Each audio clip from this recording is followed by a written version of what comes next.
So now, we as humans need even better justification, more effective distractions, and more bullshit reasoning so we don't feel bad about ourselves.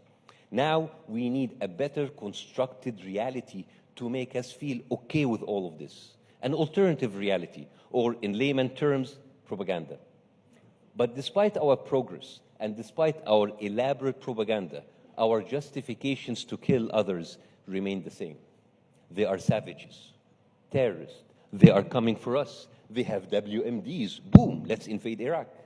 Or like how ISIS decided that the rest of us are infidels, heathens, and that God gave them the right to kill other men and enslave their women. Or when Israelis feeling that because they were God-chosen people, they can kill others that God didn't choose. Here is the thing with propaganda. You cannot refute propaganda with just facts and truth. Propaganda is meant to make you emotional, to make you have a visceral reaction. The lies have to be so elaborate in order to prevent you from using common sense. They distract you, throw you off balance, ignore reality, and make you focus on what they want you to focus on. Before I took the stage, they played a video of my interview with Piers Morgan talking about the war in Gaza. I was put in a position to defend people who were vilified while being slaughtered because the Israeli propaganda made millions believe that these people deserve to die. They did it through lies, propaganda, twisting facts, and emotional blackmail. In these situations, the truth doesn't work. Facts don't work. You need to destroy propaganda in a way that is slick and effective. Suddenly, satire comes in handy. How many people should we kill? As many as we can. But Israel is warning civilians before bombing them. Very, very cute. All I did was regurgitate their talking points to them to make them see how stupid they are. Propaganda is not just about lies, it's about distraction. Just take a small sample of the cliches they use in order to divert the conversation. I'm sure you heard these one after the other. What is a proportionate response? Does Israel have the right to defend itself? Do you condemn Hamas? Does Israel have the right to exist? October 7th, decapitated babies, babies. Women were raped. Babies were put in the oven. They are killing babies. October 7th. Why don't the Arab take in the Palestinians? Where is the outrage when Muslims kill other Muslims? Why don't you talk about Syria, Libya, Sudan, Yemen? October 7th, you are anti-Semitic. You are a Jew hater. You are a terrorist sympathizer. Do you condemn Hamas? October 7th. We will talk about everything except the killing that is happening every day as we sit here discussing bullshit talking points.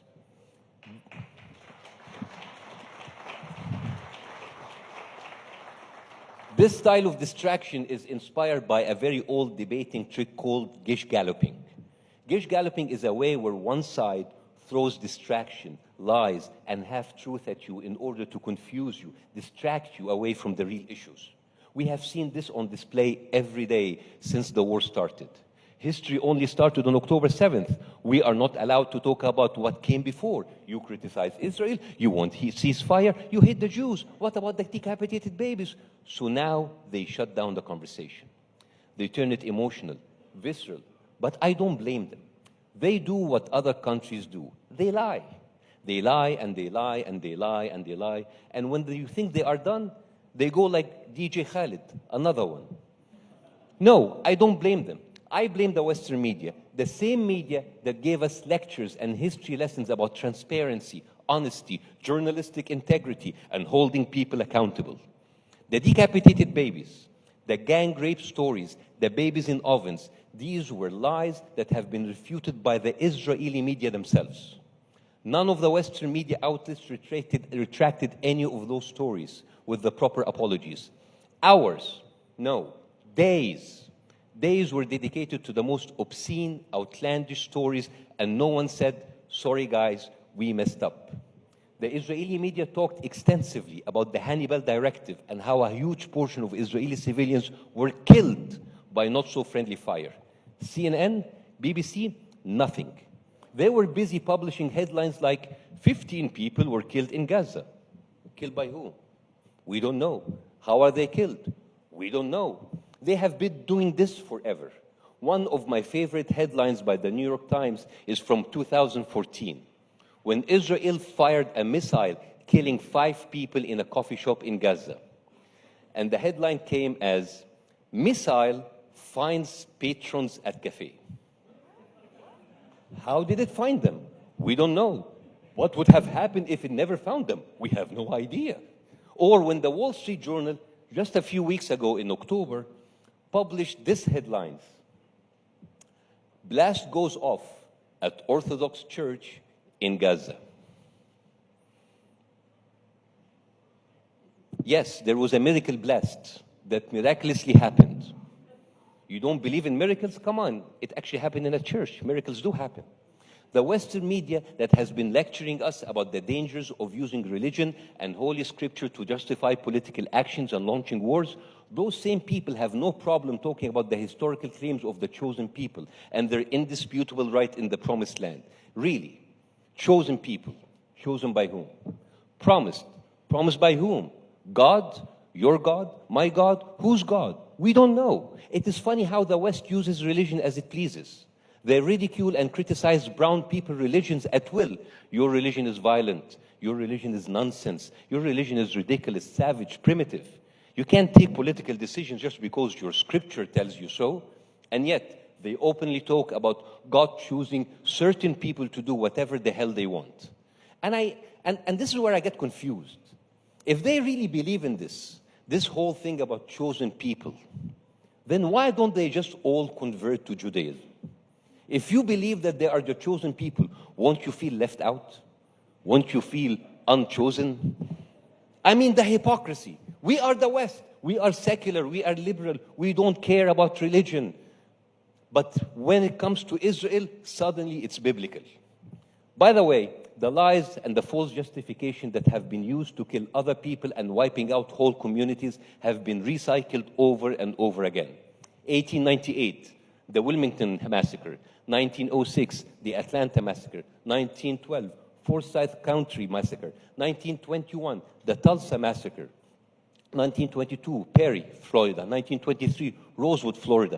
1931, the Scottsboro Boys Trial in Alabama.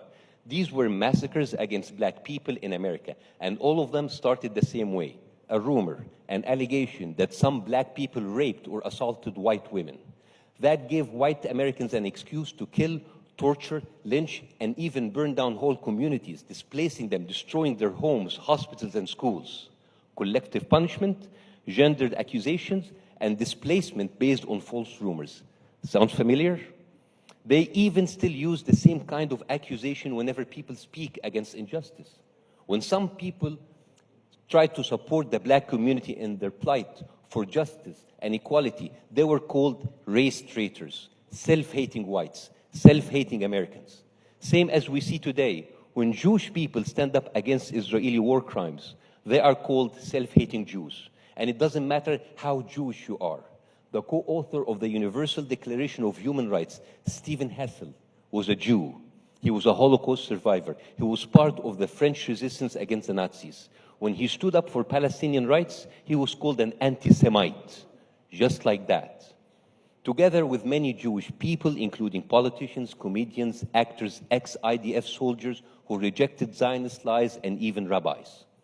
They too were called self-hating Jews and anti-Semites. It's the best way to shut down the conversation. I got a taste of that myself because my position against them, they now call me a Jew hater, an anti-Semite, and a secret member of the Muslim Brotherhood. But I'm used to that. In Egypt 13 years ago, when I hosted my political satire show, and because of my views, I was called an infidel, a traitor, a Freemason, a secret Jew, an underground Mossad agent, and my absolute favorite, I was called a CIA operative who has been recruited by Jon Stewart to use satire to bring down the country.